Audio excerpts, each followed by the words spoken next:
चल. माझ्या लेकाला मारायचा प्रयत्न करत होतास ना? बघितलंस ना काय झालं ते? आता असा जेलमध्ये सडवेन ना मी तुला. तोंडाला येईल ते बरवू नकोस तिलोत्तमा. तुझा पोरगा सावलीचा नवरा आहे आणि सावली आमची लेक आहे. तुझं प्रेम आहे अगं तिच्यावर. स्वतःच्या लेकीचा संसार आम्ही असा उद्ध्वस्त नाही होऊ देणार.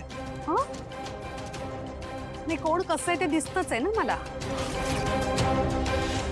आणि राहिला प्रश्न तुमच्या लाडक्या लेकीचा.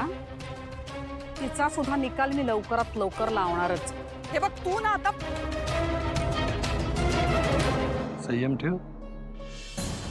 उत्तर द्यायची काही गरज नाही. काही शब्दाला शब्द दिला की शब्दाची किंमत कमी होत असते. हा, सगळं दिसत असून समजत असून उमजत असून डोळे बंद करून बसलेल्या माणसाला तुझ्यासारख्या शहाण्या माणसाने कितीही समजवलं समजणार आहे?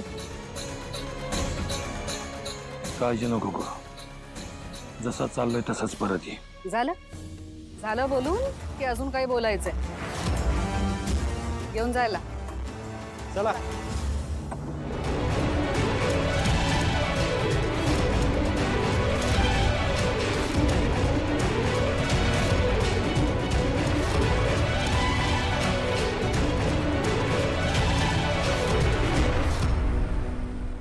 तिलोत्तमा, ओ एक दिवस असा नक्की येईल जेव्हा तुलाही असा विरह सहन करावा लागेल.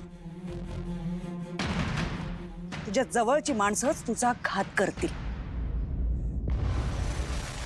आज माझ्या नवऱ्याला तू खोट्या गुन्ह्यात अडकवलंयस. लक्षात ठेव, तुझ्या या कर्माची शिक्षा तुला भोगावीच लागेल. कसला कॉन्फिडन्स आहे ना.